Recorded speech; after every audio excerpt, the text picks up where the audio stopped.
ರಾಜ್ಯದಲ್ಲಿ ದಿನದಿಂದ ದಿನಕ್ಕೆ ಚಳಿಯ ಪ್ರಮಾಣ ಹೆಚ್ಚಳವಾಗ್ತಾ ಇದ್ದು ದಾಖಲೆಯ ಪ್ರಮಾಣದ ಚಳಿಗೆ ರಾಜ್ಯದ ಜನರು ನಡುತ್ತಿದ್ದಾರೆ.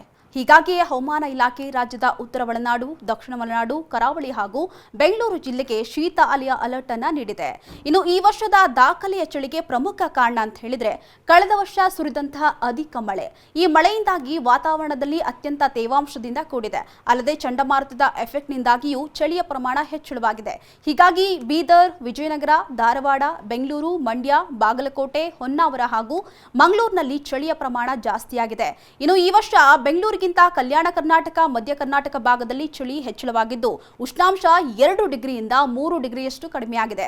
ಸದ್ಯ ಬೆಂಗಳೂರಿನಲ್ಲಿ ಅಧಿಕ ಥಂಡಿ ಹಾಗೂ ಶೀತಗಾಳಿ ಇದ್ದು 16 ಡಿಗ್ರಿ ಕನಿಷ್ಠ ತಾಪಮಾನ ದಾಖಲಾಗಿದ್ದರೆ 27 ಡಿಗ್ರಿಯಷ್ಟು ಗರಿಷ್ಠ ತಾಪಮಾನ ದಾಖಲಾಗಿದೆ. ಇನ್ನು ಅಂತಾರಾಷ್ಟ್ರೀಯ ವಿಮಾನ ನಿಲ್ದಾಣದ ಸುತ್ತಮುತ್ತ 28 ಡಿಗ್ರಿ ಗರಿಷ್ಠ ಹಾಗೂ 15 ಕನಿಷ್ಠ ತಾಪಮಾನ ದಾಖಲಾಗಿದೆ. ಅಲ್ಲದೆ HAL ವಿಮಾನ ನಿಲ್ದಾಣದ ಸುತ್ತಮುತ್ತ 27 ಗರಿಷ್ಠ ಹಾಗೂ 15 ಕನಿಷ್ಠ ತಾಪಮಾನ ದಾಖಲಾಗಿದೆ. ಇನ್ನು ಈ ಚಳಿ ಫೆಬ್ರವರಿ ತಿಂಗಳವರೆಗೂ ಇದೇ ರೀತಿಯಾಗಿ ಇರಲಿದ್ದು ಆರೋಗ್ಯದ ಮೇಲೂ ಭಾರಿ ಪರಿಣಾಮ ಬೀರಲಿದೆಯಂತೆ. ಹೀಗಾಗಿ ಹೃದಯದ ಸಮಸ್ಯೆ, ಅಸ್ತಮಾ, ಶ್ವಾಸಕೋಶದ ಸಮಸ್ಯೆ, ಉಸಿರಾಟದ ಸಮಸ್ಯೆ ಇರುವವರು ಆರೋಗ್ಯದ ಮೇಲೆ ನಿಗಾ ವಹಿಸಬೇಕು ಅಂತ ಆರೋಗ್ಯ ತಜ್ಞರು ಹೇಳ್ತಿದ್ದಾರೆ.